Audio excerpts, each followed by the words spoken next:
Bonjour Jade. Bonjour. Rapidement, tu es né un 6 juin, ici même à Montbéliard, sur le stade dans lequel tu nous reçois.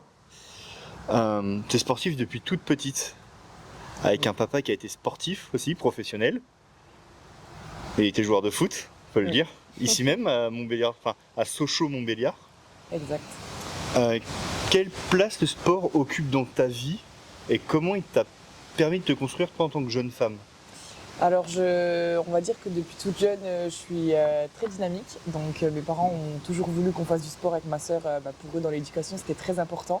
Donc, ils nous ont tout de suite initiés à plusieurs sports. J'ai fait du tennis, de l'équitation. Voilà, vraiment, on a essayé un petit peu tout. Et c'est vrai que j'ai toujours adoré faire du sport. Voilà, j'étais assez forte, donc du coup, c'était quand même plaisant. C'est facile. Ouais. Voilà, c'est toujours plaisant quand on est petit qu'on réussit quelque chose. Voilà, ça m'a donné confiance en moi. Et au fur et à mesure, c'est vrai que l'athlétisme, je voulais pas faire de compétition au début. Et je me suis prêtée un petit peu au jeu au fur et à mesure. J'ai eu Laurette Bellier qui est venue aussi quand j'étais en minime.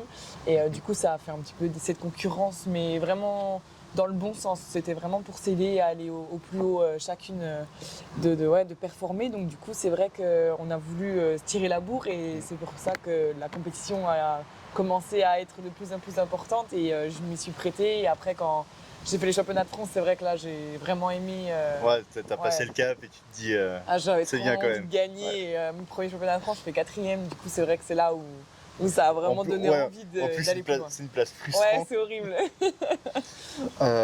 Finalement, pourquoi t'as choisi l'athlé?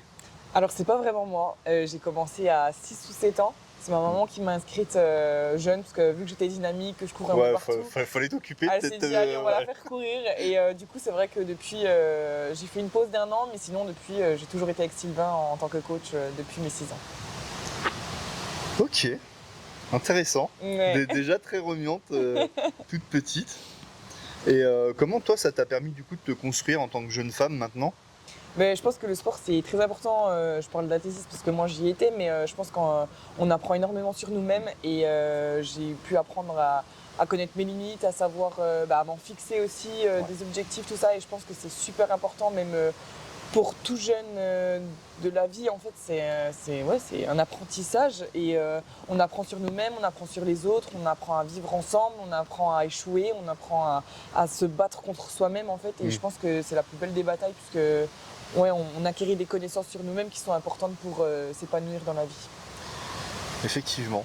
Ouais. C'est un bel apprentissage. Donc tu nous l'as dit, première licence à 6-7 ans, effectivement 2009. Ouais, ça remonte. Donc tu avais 7 ans, Voilà. ici même au Montbéliard-Belfort Athlétisme. Ouais. J'ai commencé en premier lieu, je crois, à Betoncourt. Là, Ouais, j'avais 6 ans. sur une des sections. Voilà, c'est ça. Et du après, je suis club. revenue parce qu'il y avait plus de niveaux, plus d'entraînement, tout ça. Donc voilà, je suis venue à Montbéliard. Donc voilà, le club que tu n'as pas quitté depuis. Jamais. Voilà, t'es resté fidèle. Je suis loyale.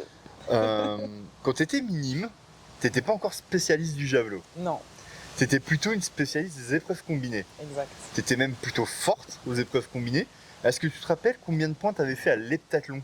Alors, le nombre de points, non. Mes perfs à peu près. Mais en vrai, de base, moi, je voulais même pas faire de javelot parce que j'avais peur de m'ennuyer.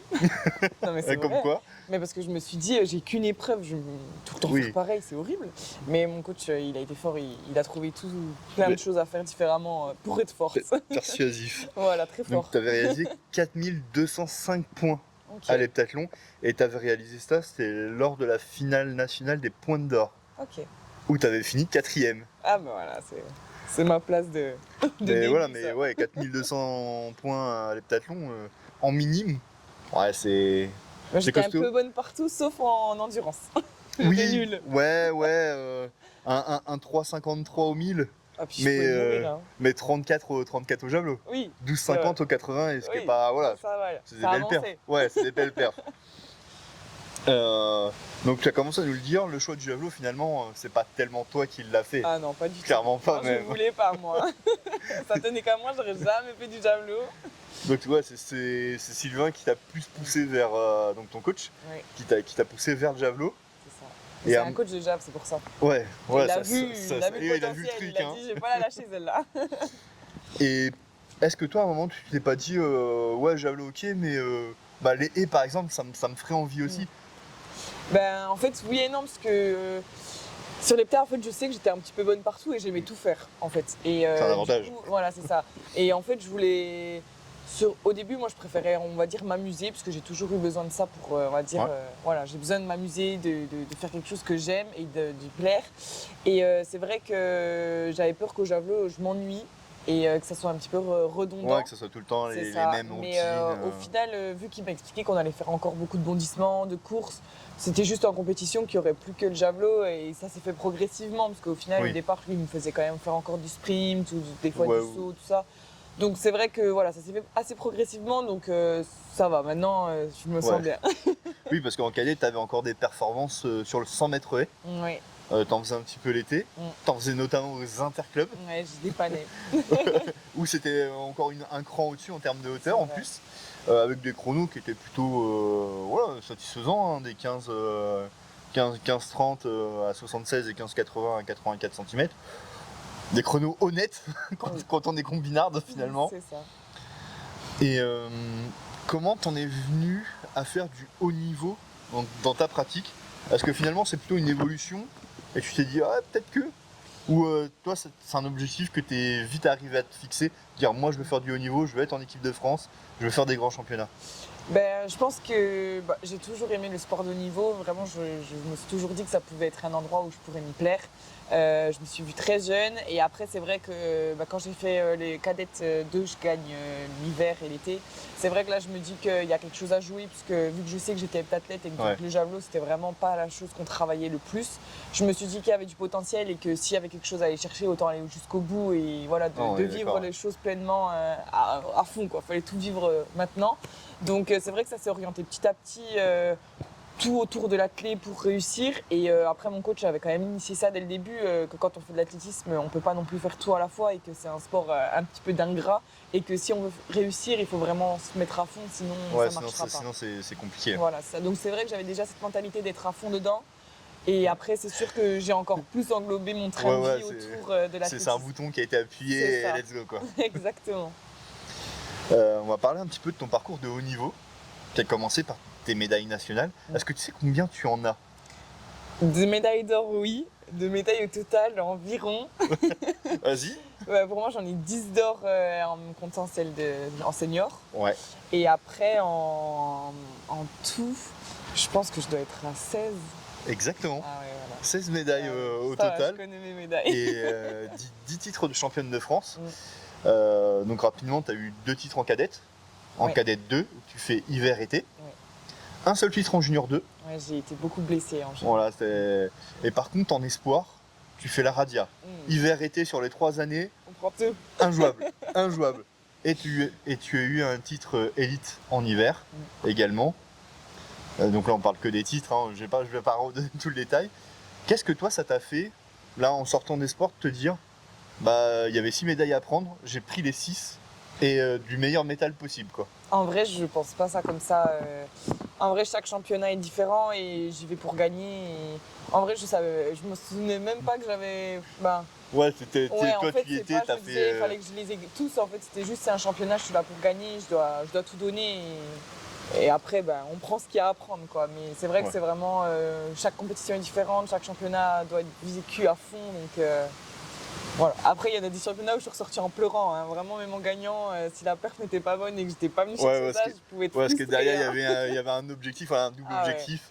La perf, évidemment, la place. Mm. Parce qu'en championnat, il y a à un moment donné, comme la place qui compte. C'est vrai. Mais c'est vrai que quand on a la perf, ça fait plus plaisir. J'imagine que cet hiver, ça a dû être très plaisant d'être championne élite en faisant son record. Alors, je pense que le plus plaisant sur ce titre, c'est que j'ai fait la perf qu'il fallait pour les championnats, la Coupe d'Europe, parce que j'ai couru énormément dans toute ma carrière de jeune, on va dire, pendant les années jeunes, sur des performances pour rentrer en sélection. Ouais, et ça a été très frustrant reviendra à dessus chaque après, fois. ouais. Ouais, ça a été dur mentalement. Après, je pense que ça m'a construit et ça m'a permis aussi de me battre encore plus. Mais c'est vrai que j'ai eu cette horreur de courir derrière des performances pour juste rentrer à chaque fois le petit cap au-dessus, mais qui passait pas. Ouais, parfois de rien en plus. Parce qu'en vrai, même si j'ai eu tous mes titres de, on va dire, jeunes, où j'étais la première sur les championnats, j'ai eu ma première sélection en espoir. Ouais. Espoir 2, donc je l'ai quand même eu tardivement pour dire que j'étais bien classée en France. donc voilà, ça a été ça assez dur, mais Ouais, c'est vrai que de toute façon, quand on va sur un championnat, on est là pour Ouais. gagner, donc on donne tout. Ouais, je me rappelle pour l'avoir vu depuis les tribunes, parce que moi j'étais à ce moment-là pas en train de commenter cet hiver. Ouais, effectivement, on voit le G et on voit que t'es contente de l'avoir fait, quoi. Ouais. C'est très plaisant. Ah, c'était libérateur sur le dernier Ouais. en plus, parce que j'y croyais plus trop. Vraiment, ce concours, c'est une montagne russe, parce que j'étais super excitée. Du coup, j'avais des jambes de feu, donc mes marques, je les ai reculées de plus d'un mètre. Vraiment, Ouais, ce qui c'était fait horrible. beaucoup, J'étais pas du tout sur mes marques, parce que j'avais trop de jambes. Et après, je faisais des fautes techniques, parce que du coup, j'arrivais pas à gérer cette vitesse que j'ai pas forcément l'habitude d'avoir. Donc, du coup, je suis vraiment passée par toutes les émotions. Donc, quand j'ai réussi à faire le jet, j'étais vraiment soulagée et enfin contente d'avoir réussi sur le championnat de faire la perf qu'il fallait, quoi. Est-ce que ça, tu dirais que c'est ta plus belle victoire en championnat de France? Oh, Ou est-ce que t'en as une autre ouais. qui te viendrait à l'esprit Ben, je pense que celle-ci a été belle. Après, celle que je me souviens aussi, c'est quand je fais mes 53-75. Toute l'année, je tourne à 48-49 et il faut faire 50 ou 52 pour aller au Foch. Je crois que je suis en cadette. Ouais, t'es en cadette, ouais. Et c'est vrai que j'étais super frustrée parce que c'était pas des minima, c'était au ranking là qui nous prenait. Ouais, et j'ai été c'est la particulier, dernière, Foch, la ouais. première pas prise.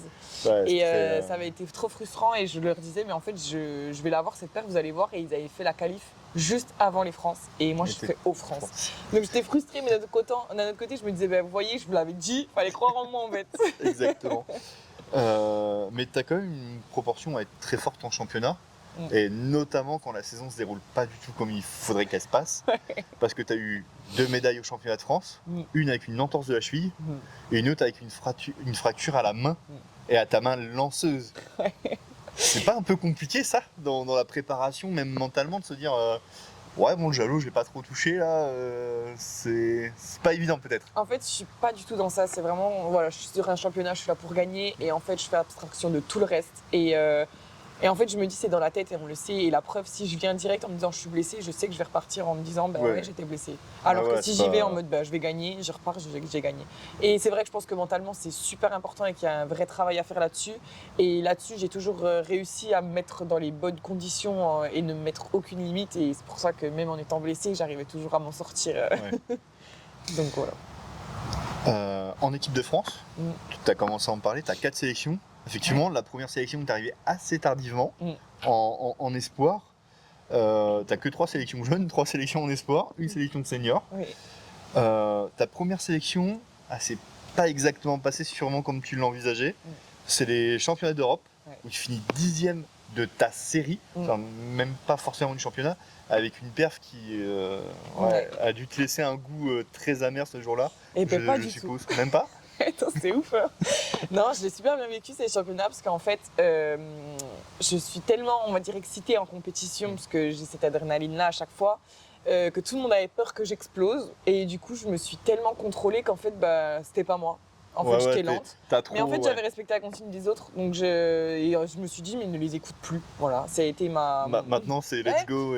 Mais en fait, il fallait le vivre pour savoir. Et vu que je connaissais pas, je me disais, bah, déjà, tu connais pas, tu les écoutes, tu te calmes, tu vas pas être euphorique comme tu peux l'être, ça sert à rien. Et au final, ben, en fait, ça me correspond pas. Donc, j'ai fait cette erreur une fois. J'ai dit, bah, je l'ai fait, je la referai plus. Et maintenant, laissez-moi faire aussi comment je le ressens. Et c'est pour ça que ça a été une belle victoire après, puisque la sélection d'après, je gagne. Donc, je pense que ça a été vraiment ma plus belle récompense de me dire, bah voilà, il faut s'écouter et croire en soi et aller au bout des choses. Effectivement, ta deuxième sélection, c'est l'année d'après. C'est la Coupe d'Europe de lancer long. Par équipe, parce que de base elle est par équipe, tu as 2 médailles, le titre en individuel, toi au javelot chez les U23, et également la 2e place par équipe. En espoir, la Fédé fait parfois des choix où elle n'emmène pas tout le temps l'équipe espoir. Avant il y avait même les juniors et les cadets, encore il y a quelques années de ça. Maintenant les cadets ne sont plus là, les juniors... c'est compliqué aussi. C'est compliqué aussi, voilà. Est-ce que... Moi on m'a dit que ça a été une grosse fierté pour toi d'être sur le podium avec la Marseillaise. Ah ouais, non, ça c'était incroyable, vraiment, ce moment-là, je l'avais beaucoup imaginé et d'avoir pu réussir et surtout après cet échec. on va dire cette Ouais, première c'est sélection Sion qui qui rendait était- pas du tout dans ouais. mes critères de faire. Je m'étais dit, ben voilà, c'est un peu ma revanche de montrer que j'ai ma place en sélection et que j'ai pas peur d'être entourée des meilleurs, on va dire, internationales et que Ouais, je saurais me battre. t'es là pour faire le match et Voilà, t'es pas là pour te faire éteindre, quoi. exactement. Donc là, je m'étais mis dans mes conditions à moi et j'étais vraiment contente d'avoir pu répondre le jour J. Puis de quelle manière, Ouais, finalement. c'est ça. Puis Ah ouais, avec une belle perf à ce moment-là, 55 mètres 07. Mm. Genre on est en hiver, c'est pas si évident que ça. c'est ça. Donc non, une belle perf. L'été qui suit, Mm. voilà, dans la même année, deuxième des championnats méditerranéens U23. Mm. Donc en U23, il n'y a pas énormément de sélections.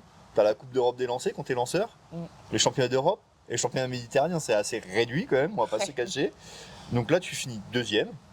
Pareil, je suppose une belle perf. T'es contente quand même. Oui, non, franchement, en plus, ce concours, je fais 54 à tous les jets, vraiment Ouais, très régulière. très régulier. Après, c'est vrai qu'on avait fait un grand voyage. Où est-ce que il c'était en était Égypte? Très chaud. À Ismaïla, ouais. C'était quand même assez. Ouais, il y avait quand même quelques Ouais, changements, il fallait d'autres choses à s'acclimater. gérer, ouais, qui Voilà, n'étaient pas c'est ça. si évidentes. Ouais. Et puis il n'y avait pas mon coach aussi, donc c'était la première sélection que je faisais vraiment où il n'était pas du tout là. Donc Ouais. fallait aussi prendre quand même ses repères, donc j'étais quand même satisfaite mais frustrée parce que je sentais que je pouvais en mettre plus mais que ça passait pas. Ouais. Et ta dernière sélection en date? Donc du coup, pour la Coupe d'Europe des lancers, celle de cet hiver en senior, pas de médaille pour toi, une 5e place en individuel, et une 3e place en équipe. Et avec quelle lanceuse? Mélina, Rose, il y avait aussi Amanda qui était là. Ouais. C'est particulier d'être toutes réunies comme ça, de se dire on est les meilleures françaises finalement? Bah, c'est vrai que moi je le voyais pas trop comme on est les meilleures françaises, mais c'était vraiment d'être dans l'équipe de France ensemble. C'est vraiment une famille les lancers, donc voilà, c'était vraiment une vraie fierté de pouvoir être avec elle et de partager ce moment. Voilà, on était vraiment tout à fond, donc c'était vraiment super sympa. Ouais, avec Mélina, c'est un peu la maman du groupe. Elle est Enfin, incroyable. c'est la maman de l'équipe de France. Ouais, non, franchement, c'est un exemple cette femme et franchement, tellement fière d'avoir pu être à ses côtés et j'espère en faire d'autres encore à ses côtés. Bah, on te le souhaite, évidemment. On te souhaite d'arriver à 80 sélections comme elle. Mon rêve. Ça fait rêver quand même. Ouais, ça fait rêver, vraiment. Et qu'est-ce que tu retiens du coup de tes sélections, si tu veux retenir une chose, le moment marquant finalement? Ben, voilà, il faut réussir à se battre contre soi-même et que même si on a des concurrentes internationales, ça veut rien dire et qu'au final, c'est à nous d'être en forme et on se bat pas contre elles, on se bat contre nous-mêmes. Donc voilà, se donner à fond et ne rien regretter pour pouvoir être content. Donc le haut niveau, il y a la belle image que tu viens de nous décrire, il y a le revers de la médaille, forcément, un peu moins drôle. Comment toi tu as réussi à gérer ces moments de doute ou les moments difficiles que tu as pu avoir parce qu'il y avait une blessure, parce qu'il y a un élément technique qu'on n'arrive plus à mettre en place et que ça devient frustrant, surtout au javelot ça peut vite devenir très frustrant, contrairement à d'autres lancers où tu peux avoir d'autres biais et t'en sortir. Au javelot, ouais, t'enlèves un petit élément, tu peux perdre 3, 4, 5 mètres parfois. Ouais, Et ça devient même plus. Et ça devient très frustrant. Comment tu arrives à le gérer ça? Mais c'est vrai que j'ai un coach qui est très à l'écoute, donc même sur mes ressentis, tout ça technique, on en parle beaucoup et je pense être assez lucide pour lui dire à chaque fois ce que je ressens. Donc c'est vrai que ça nous a aidé à beaucoup évoluer. Et après, pour tout ce qui est, on va dire, les moments de doute ou même de frustration, des fois il faut juste changer d'air. Donc voilà, je fais beaucoup de stages où j'essaye d'être avec d'autres athlètes aussi pour pouvoir voir d'autres choses et puis ne pas rester enfermé dans ma bulle. Ouais, Et donc voilà, je pense que c'est important et c'est sûr que mon coach est très fort là-dessus de faire attention et que je sois toujours bien dans ma tête pour pouvoir performer. On m'a dit aussi, on m'a chuchoté à l'oreille, que tu as fait une très grosse rigueur sur tous les à côté, notamment sur l'alimentation, sur le sommeil. Du coup, comment toi t'organises cet entraînement finalement invisible? Parce qu'on n'est pas au stade, on n'est pas en train de lancer, de faire de la muscu ou autre, mais qui finalement fait partie intégrante de l'entraînement. Bah, c'est sûr que c'est une partie même plus importante puisque si on fait tous les efforts d'entraînement mais qu'en dehors on ne fait pas ce qu'il faut, c'est comme si c'était contre-productif. Voilà, on gaspille. Donc du coup c'est vrai que moi le sommeil ça a toujours été important, je sais que voilà, ça me faisait toujours peur et vraiment je pouvais stresser de me dire si je rentre trop tard je vais moins dormir, je vais peut-être me blesser. Alors j'étais vraiment un peu trop folle là-dessus mais c'est vrai que depuis toute jeune ça vraiment le sommeil ça a été quelque chose où j'ai vraiment prêté attention et je savais que j'en avais vraiment besoin. Et après l'alimentation ça s'est fait au fur et et à mesure en me disant si je veux donner les bons apports à mon corps pour être performant, il faut tout faire. Donc on va au bout des choses. Bon, des fois je fais encore des petits craquages parce que l'alimentation et tout avec les hormones, c'est pas toujours facile. Non, puis il y a des fois, il faut aussi se Oui, faire non, plaisir. exactement. Mais sinon, voilà, j'essaye vraiment de me dire qu'il faut donner les meilleures choses à mon corps pour être performante. Et vu que c'est du détail maintenant à ce niveau-là, on rentre dans la perfection. Donc on essaye de faire au mieux qu'on peut. Et en vrai, après, c'est un rythme de vie. Et une fois qu'on a l'habitude, c'est plus facile à gérer. Ouais, parce qu'on m'a dit, parfois, tu vois, les copains, ils mangent un gâteau, une glace. Et puis, faut résister, qui arrive plutôt bien. Ça va. Et quand on te propose des sorties, tu dis attention, on va manger quoi, on va rentrer à quelle heure? Parce que tu te couches très tôt finalement. Ouais, enfin très tôt, après. Oui, parce que je travaille le matin. Voilà, donc parce que tu travailles le matin, donc un nombre de sommeil. tu cycles par rapport à ça aussi. Ouais, c'est vrai. Je sais qu'il me faut entre 9 à 10 heures, donc donc plutôt grosse dormeuse en plus. Effectivement, faut les rentrer dans la nuit, celle-là. Voilà. Donc c'est vrai que c'est un peu d'organisation, mais ça se fait. Est-ce que tu peux nous parler un petit peu de ton staff? Ouais. Du coup, ton coach, ton entraîneur, éventuellement du paramédical qui tourne autour de ta performance. Alors au niveau de mon coach, depuis que du coup j'ai 6 ou 7 ans, c'est Sylvain Brachotte, voilà, c'est lui qui m'a encadré. Depuis le tout début. Tout début, il m'a encadré de mon plus jeune âge, donc il me connaît depuis toujours, c'est pour ça aussi que c'est facile de pouvoir échanger avec lui, puisque j'ai grandi avec tout ça, donc c'est vrai qu'il y a cette facilité de pouvoir communiquer ensemble et je pense que c'est très très important. Après il y a mon préparateur physique, Romain Cachamenda, c'était mon coach qui avait demandé un petit coup de main, tout ça pour la prépa physique, pour lui aussi se renseigner, tout ça. Donc ça fait plus de 8 ans, presque 9 ans, il me semble que c'est mon préparateur physique. Et c'est vrai qu'il est très fort, il a beaucoup de connaissances et il est aussi très à l'écoute. Et du coup, c'est vrai que ça a bien fonctionné et du coup, on continue. Tant que ça marche, pourquoi arrêter? Donc voilà, on continue ensemble notre petit travail. Et après, au niveau médical, j'ai un kiné qui est assez disponible dès que j'ai besoin ou si j'ai une gêne, tout ça, je l'appelle et il met en place. Ça peut aller très vite. Ça va très vite et c'est très important, c'est ce qu'il faut. Et après, j'ai aussi un ostéo plutôt sur Strasbourg, donc là, c'est un peu plus loin. On prend, là, c'est faut l'anticiper un petit peu. Ouais, c'est ça, c'est un peu moins rapide du coup. Mais qui est aussi dans le domaine sportif, tout ça. Donc c'est vrai qu'il est très fort aussi et il a été bien présent et il m'avait trouvé ma blessure du dos à l'ancienne. Donc voilà, c'est vrai que je l'ai toujours gardé. Donc non, c'est important d'avoir un suivi, mais après sinon je sais que je suis pas non plus celle qui a le plus de suivi, qui est tout le temps derrière tout ça. On est du genre à se dire qu'il faut que mon corps récupère tout seul, tout ça, donc je n'enchaîne pas non plus trop le kiné, tout ça. Si j'en ai pas besoin, je l'appellerai pas. Ouais, voilà, puis tu es entouré de gens qui finalement connaissent le sport, connaissent la discipline. Ton coach, il a lancé le javelot. Romain, ton prépa physique, a été lanceur de javelot lui aussi. C'est ça. Voilà, et il s'occupe maintenant de plein de sportifs dans la prépa physique, mais t'es pas la seule javeloteuse française qu'il a la chance d'accompagner. Ouais. On pense à Alizé. Exact. Exactement, la toute récente championne de France. Ça t'a fait plaisir d'être avec elle sur le podium? Ouais, après c'est vrai qu'avec Alizé on s'entend très très bien, on fait des stages ensemble, tout ça. Et c'est vrai que les deux on avait envie de passer cette barrière des 60. Et c'est vrai que quand elle l'a réussi, même je me suis un peu perdue parce que j'avais l'impression que c'était moi aussi qui l'avais fait, tellement j'étais contente pour elle. Alors après je me suis dit, oh, toi tu l'as pas fait, on va travailler. Oui, parce que c'était la première fois depuis 5 ans qu'une Française repassait cette barre des 60 mètres. Ouais. C'est quand même pas anodin non plus. Ouais, c'est une belle barre au niveau international, c'est vrai. C'est ça qui fait la bascule en général. Donc j'étais très contente pour elle et j'espère pouvoir la rejoindre très, très vite. On te le souhaite aussi. T'en es plus très loin, 1m03 si on prend ton record. C'est ça. Et du coup, comment tu vois ta saison à venir? Parce que là t'es en période de prépa, tu vas probablement pas lancer avant janvier. Exact. Mais comment tu la vois à venir avec cette échéance cet été des Europes seniors? Est-ce que pour toi c'est un objectif ou est-ce que tu te dis si j'ai la chance d'y aller, tant mieux. Si j'y vais pas, ça va plutôt alimenter pour la suite, quoi. Non, c'est vraiment un objectif. Moi, la saison hivernale, je la trouve importante et ça permet aussi de couper cette préparation parce que du coup, vu que je lance pas avant janvier, après, ça fait quand même très long. Ouais, sinon ça t'amène à mai, quoi. Enfin, septembre-mai, c'est vrai que ça fait. Faut couper un peu parce que là, ça fait 9 mois de prépa, voilà. Ouais, non, c'est vrai. Après, ça serait bien. Il y en a qui le font et ça marche bien. Oui. Mais moi, c'est vrai qu'à un moment, j'ai besoin aussi qu'on coupe. Donc non, c'est important la saison hivernale et oui, la Coupe d'Europe, c'est un objectif. Le championnat de France, c'est aussi l'objectif. Donc retrouver des performances, être régulière à une certaine distance. Et puis après, en vrai, la saison, le but, c'est d'être le plus performante. Donc, je me donne pas de limite. Je sais que ça peut aller très loin, mais il faut que je réussisse à mettre tout en place. Donc, j'enquille des gestes et des gestes pour pouvoir, après, être plus performante. On va passer à une partie un peu plus cool. après le haut niveau, qui amène beaucoup de rigueur, et une rigueur que tu t'appliques, on va passer un peu au fun fact, ou à des petites anecdotes qu'on a pu me donner. Donc on en a déjà un petit peu parlé. Tu as une capacité folle à te dépasser en grand championnat, en incluant les championnats de France, et encore plus quand la préparation elle a été un peu tronquée parce qu'il y a une blessure ou... Ça, c'est une vraie capacité mentale que tu as développée du coup?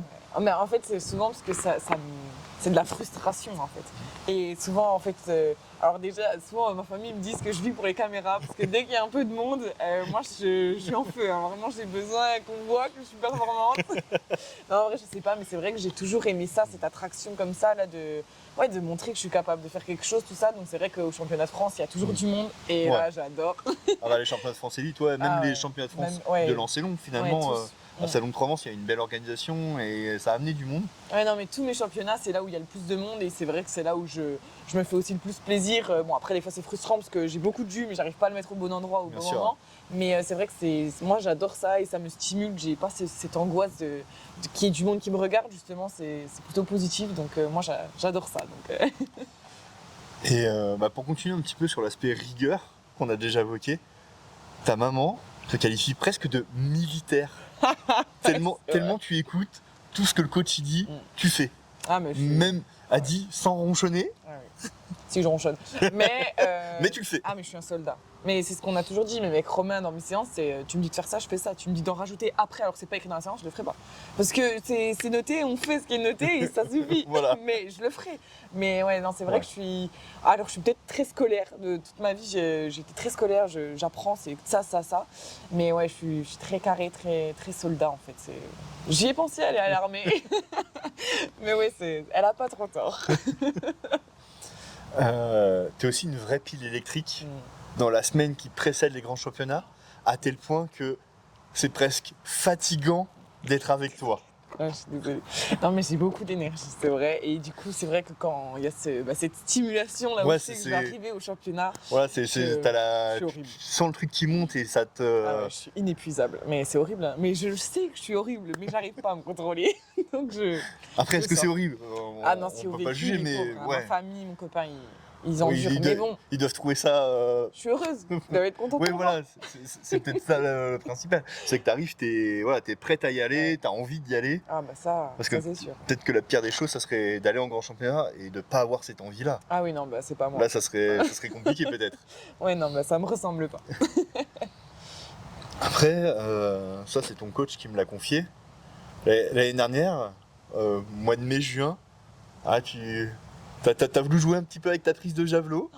Et non, ça vient pas que de mai-juin, on s'en est rendu compte en mai-juin. Mais ça datait probablement même d'avant. En fait, je faisais beaucoup d'hors-secteur et on comprenait pas. On comprenait pas pourquoi je faisais des hors-secteur. Et lumière, mon coach a un peu pété un câble d'un moment parce qu'il s'est dit, parce qu'à Colmar, je dois faire peut-être 58 hors-secteur. Ouais, ça fait péter un câble en fait. C'est chiant. Vraiment, ça fait péter un câble. Et du coup, en fait, il a regardé les vidéos, mais au millimètre, et il a vu que je ne tenais pas bien mon javelot. Oh là là, il m'a tué. Mais bon, au moins je lui ai dit rien n'est acquis. Voilà, tu m'as appris un truc, c'est pas pour dire que j'ai compris, je peux l'oublier en fait. Voilà, alors que la tenue du javelot, ça reste le truc que t'apprends au tout début quoi. Ouais, mais comme quoi, ça a sauté. Voilà, comme quoi il y a un moment donné, trop d'informations, on reset et on recommence. Exactement. Il paraît aussi que tu es toujours dans le défi à l'entraînement quand vous êtes en groupe. Moi, on m'a parlé d'un exercice, le pont pour la souplesse d'épaule.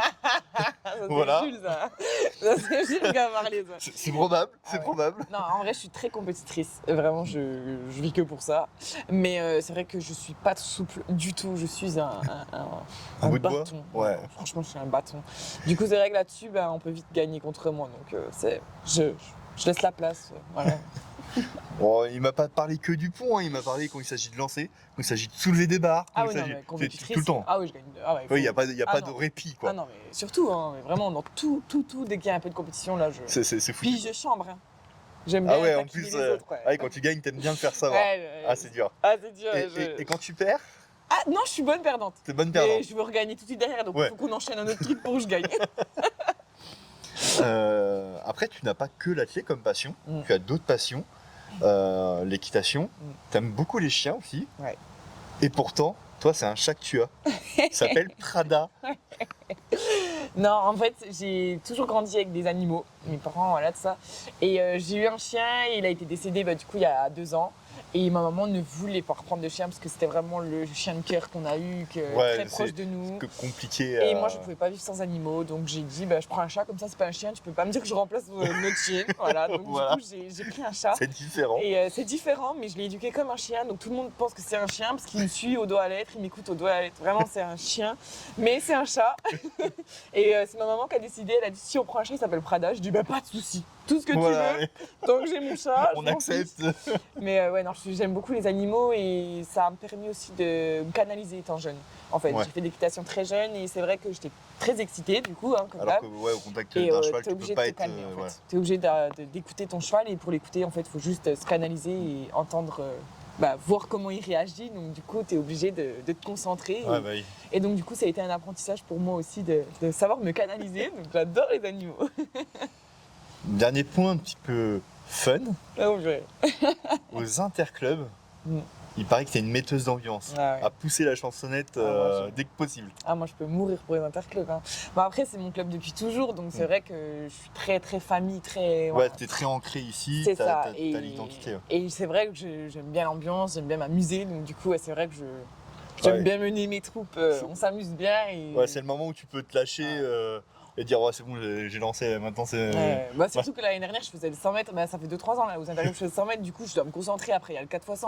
Moi j'ai dit je peux pas tout faire. Après on me demandait après le 4x100, je suis morte et tout. Ils me disaient allez viens chanter, faut mettre l'ambiance. Mais moi je suis morte là, je peux pas. Mais bon, non en vrai c'est vrai que j'aime beaucoup cette ambiance là et c'est vrai que ça, je trouve que ça solidifie aussi le groupe. Donc c'est important et Ouais, non, c'est et j'adore cette ambiance. esprit club, mais Ouais. famille quoi, C'est presque. ça. Ouais exact, vraiment c'est ce que j'aime. Ok, on va repasser à une partie un petit peu plus sérieuse maintenant. On va parler un peu études, travail et entourage. Donc du coup, Jade, on se retrouve à l'intérieur. La pluie nous a poussé à nous abriter. Donc on va parler un petit peu de ton parcours d'études, le travail, un peu ton entourage. Donc déjà, est-ce que tu peux nous dire un petit peu quelle étude tu as suivie ?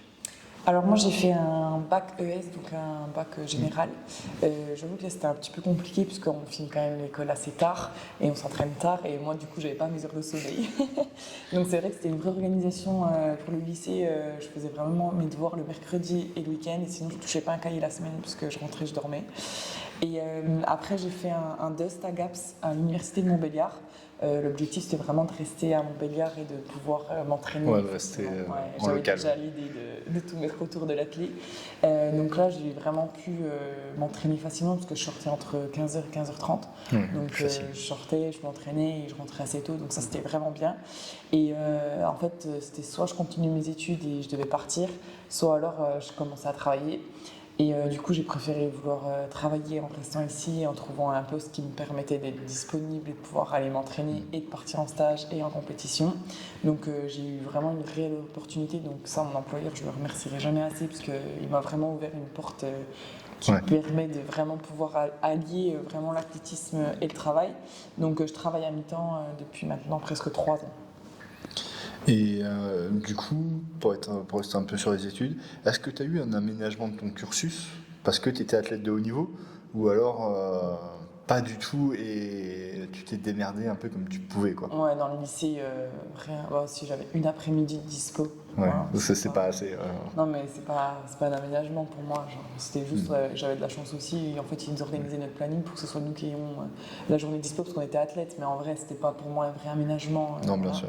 Après, au lycée, à l'université, On va dire, sur les diplômes, j'avais des petites aides de ne pas faire certains cursus, Ouais, on va dire. dispenser de certains cours. Mais en vrai, sinon, je suis bonne élève, j'ai tout fait. Je voulais pas, voilà, je voulais faire, donc j'ai fait. Mais en vrai, l'université, vu que j'avais connu le lycée, que c'était vraiment dur, pour moi, c'était un peu Finalement, royal. Ouais, voilà. Donc du coup, franchement, je cherchais pas à vraiment être aménagée à l'université. Là, tu as commencé à nous parler, tu travailles Mm. en parallèle d'être athlète de haut niveau. Donc tu nous l'as dit, tu travailles à mi-temps. Oui. Est-ce que tu peux nous dire un petit peu dans quoi tu travailles, si c'est pas indiscret, et quel Alors, est ton employeur? Voilà, je suis assistante marketing dans la société Courvoisier comme il faut, qui est à Vieux-Charmont. Ils font tout ce qui est store et fermeture, donc ils vendent des pergolas, des stores, des volets, des portails, des portes de garage. Ouais. Et donc moi je participe surtout à tout ce qui est réseaux sociaux, tout ce qui est accès un petit peu marketing, sur les avis Google, tout ça. Et après, j'aide aussi pas mal sur les rendez-vous de dépannage, sur le planning. Ok. C'est moi qui prépare les bordereaux, tout ça. Donc après, j'aide aussi. J'ai pas forcément, on va dire, un rôle qui, si je suis pas là, ça empêche de bien fonctionner. J'aide un peu tout le monde pour que soulager et aider. Voilà. Et du coup, est-ce que c'est facile tous les jours d'arriver à concilier vie pro, vie athlétique, mais aussi vie perso? Parce qu'à un moment donné, faut réussir à avoir un peu de sociable dans tout ça. C'est vrai. Ben, en vrai, c'est un rythme de vie et je pense que depuis quand même un moment, je l'ai. Donc, vu que j'ai toujours axé sur l'athlétisme. Après, c'est vrai que même ma famille, des fois, ça peut être énervant parce qu'eux, ils n'ont pas mes ambitions, ils n'ont pas mes objectifs. Donc, des fois, c'est vrai que je suis tellement stricte avec mon rythme de vie que des fois, ils peuvent se dire: ah, Jade, on est le week-end, c'est bon, Ouais. tu peux rentrer à minuit, tu vas pas nous saouler. Alors que non, je vais pas le faire. Mais c'est vrai que des fois, ça peut être un peu embêtant, mais ils savent que de toute façon, ils peuvent dire ce qu'ils veulent, ça ne changera rien. Donc, Oui, ils ont toi, compris que de toute façon. Toi, tu vas faire ce que tu comptes faire Exactement. et voilà. Mais après, je vois quand même beaucoup mes amis, tout ça, le week-end. Voilà, je sors, je rentre pas tard, mais je vais quand Oui, même. mais On va boire t'en un verre, profites on quand va même. au resto. Voilà, je vois du monde et j'ai besoin de voir du monde aussi, et c'est important. Donc, Ouais, le fait d'avoir cette organisation finalement d'entraînement, où tu entraînes que 5 fois, mais 5 grosses fois, entre 2 et 3 heures à chaque fois, ça te libère le week-end, c'est peut-être plus facile pour toi organiser cette Voilà. partie-là finalement. Exactement. Puis après, la semaine aussi, je fais aussi un cours d'équitation. Du coup, ça me permet aussi de voir d'autres personnes aussi. Et voilà, franchement, j'ai quand même une vie sociale après. Ouais, Ça t'es va. pas reclus Ouais, dans ta franchement, hutte au fond de. Ouais. Non. Est-ce que tu peux nous décrire un peu une journée type pour toi, Ouais. du lever jusqu'au coucher? Ben, je me lève à 7h10. Franchement, je déjeune, je me prépare, je vais au travail. Je travaille de 8h à midi, je rentre, je mange. Et après avoir mangé, je me pose dans mon lit, je vais lire. Et après, je vais à l'entraînement. Je m'entraîne 2 à 3 heures. Après, je rentre, je me douche, je prépare à manger. Et en principe, je vais au lit. Franchement, c'est vraiment ma journée type. Après, des fois, je vois du monde, je vois, voilà, mais Ouais, mais ma journée la, type, la journée type, elle est en basée semaine, comme c'est ça. Ouais. Et ça fait déjà des journées bien remplies Ouais, quand même. franchement, je suis fatiguée. Toi, tu as eu un entourage un peu sportif, Mm. quand même, surtout ton papa. Est-ce que ça leur permet d'un peu mieux comprendre ton projet et peut-être de te soutenir plus ou te dire, ok, bon, là, peut-être ton papa a apporté un peu de relativisation sur une contre-perf ou, Oui, oui, pour eux, c'était pas dramatique la performance sur un jour. Alors après, moi, je suis très vite insatisfaite et je veux Ouais, quand tu même fais de vite, grandes choses. Donc même si c'est quelque chose de bien, souvent, je suis pas forcément satisfaite, mais ils ont compris comment je fonctionnais et que en fait, faut me laisser, voilà, mon moment aussi Ouais. d'encaisser et on passe à autre chose. Mais non, en vrai, je pense que mon papa, ce qui m'a permis, mes parents, parce que ma maman aussi a été très présente, mais ils ont toujours poussé pour que je fasse de l'athlétisme, malgré qu'on savait que l'avenir n'est pas forcément. ouais, c'est pas, enfin, l'athlétisme. Ça ne permettra pas forcément d'en vivre si je ne perds Ouais, pas. en France, c'est assez compliqué. T'as fait le choix des lancers. Non, mais C'est oui, encore moins facile, on va pas se le cacher. c'est clair. Non, mais c'est pour ça que je sais qu'il y a des parents qui peuvent dire tout de suite non, le sport c'est pas important, il faut pas faire ça, et pousser sur les études, alors que moi, ils m'ont tout de suite dit en vrai, tu fais ce que tu veux, on te suivra. Donc ça a vraiment été une chance pour moi d'avoir ce soutien-là et de me dire que bah voilà, n'importe quelle chose j'aurais pu faire, ils m'auraient suivi et ils m'auraient accompagné. Donc non, franchement, ça sur ça, merci à eux. Et après, mon papa. Moi, j'ai eu un article il y a pas longtemps en plus sur ça. C'est deux sports totalement différents. Et c'est vrai que moi, je voulais pas du tout être reconnue vis-à-vis de mon papa. Ça, c'était vraiment quelque chose de ma propre identité. C'est vraiment un souhait personnel, parce que tout le temps d'être comparé à son papa. Oui, mais en fait, c'est moi qui travaille quand même. Oui, maintenant c'est toi. Voilà. J'ai vu récemment un extrait d'une interview de Mélina qui a longtemps interdit à sa grande fille d'aller à l'athlétisme. Elle voulait surtout pas qu'elle fasse de l'athlétisme pour surtout pas souffrir de cette comparaison. Ouais, non, et sa fille lui dit bah ouais, mais moi j'aime ça, puis alors moi, manque de peau. Je voulais surtout pas que je me compare à mon papa. Et manque de peau, elle aime aussi le disque. Pour le coup, elle aime pas. Mais voilà, après, oui, effectivement, toi, ton papa faisait du foot, toi, tu fais de l'athlétisme. Et puis c'est tellement différent parce que déjà, c'est un sport collectif, sport individuel. Eux, ils comprennent pas que forcément, nous, c'est une performance sur un week-end, mais en fait, on a un pic de forme sur ce week-end-là, il faut être bon ce week-end-là. Oui, t'as pas trop de. Il faut être bon tous les week-ends, donc c'est pas du tout la même préparation. Non. C'est totalement différent. Et c'est vrai que moi, je voulais pas qu'ils me. Tout ce qui était technique ou en vue des compétitions, je voulais pas qu'ils m'aident vraiment. Tu voulais que ça soit je voulais gérer mon truc à ma façon et qu'on s'en mêle pas. Et il a été très respectueux. Il m'a toujours soutenu en du coup prenant un peu de distance des fois quand je le demandais. Mais mais c'est vrai. Ça a été un soutien parce qu'ils n'ont jamais mis de barrière, on va dire, à ma pratique ou à mes choix. Mais après. J'ai toujours fait aussi, parce que en fait, l'avantage c'est que j'ai été avec Sylvain très tôt et que du coup, c'est lui aussi qui m'a permis de grandir dans l'athlétisme et de m'apprendre un petit peu tout ce qu'il y avait à apprendre. Donc ouais, non, je pense que mes parents ont été un vrai soutien, mais j'ai réussi aussi à m'informer moi-même et ne pas forcément suivre tout ce qu'on me disait et faire comme moi je me sentais mieux. Et te dire, je le sens pas comme ça, j'ai plutôt aller... c'est vrai que mes parents de base, ils se disaient, autant aller dans une institution, dans les crêpes, tout ça, et moi, dès le début, je disais, je le sens pas et tout, je préfère rester là, et je pense que j'ai bien fait de rester sur mes choix-là. Oui, parce qu'en plus, le crêpes aurait forcément créé de l'éloignement. Oui, mais en fait, c'était même pas le fait de partir, c'était vraiment cette relation coach-entraîneur et même d'avoir quand même toutes mes bases. J'avais vraiment tout organisé ma vie ici. Du coup, je me disais, en fait, si je pars, j'enlève un petit peu tout ce que j'ai acquis et je trouve ça dommage. Et puis en vrai, tant que ça marchait et que je perfais, pour moi, ça servait à rien de partir. Tester quelque chose et que ça marche plus, ça serait dommage. Oui, parce que quand tu pars, il y a forcément à un moment donné une adaptation à faire. Donc ça veut dire prendre un risque, et en général ça se vérifie, de moins performer avant de reperformer et de plus performer. Donc effectivement, c'est un risque.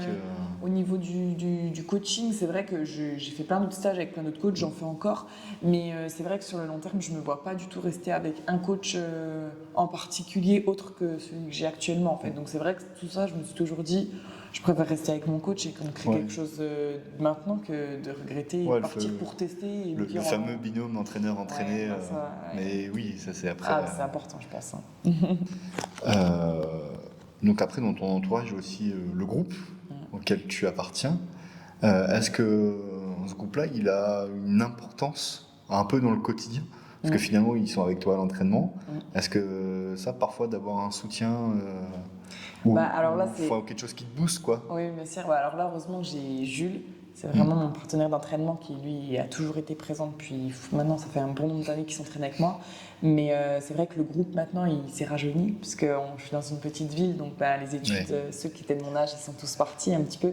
Forcément. Donc, c'est vrai que le groupe, c'est plus que c'était. C'est pour ça que je fais aussi pas mal de stages pour voir d'autres gens et de ne pas être toute seule. Mais après, l'avantage, c'est que j'ai Jules à mes entraînements qui est vraiment très présent pour moi et ça, je le remercie énormément. Après, j'ai quand même toujours mon coach aussi qui est présent. Mais c'est vrai que des fois, ce qui peut manquer, c'est vraiment un vrai groupe de mon âge. D'avoir 5, 6, 7 personnes. Et en vrai, ça, je me dis, c'est compliqué à l'athlétisme.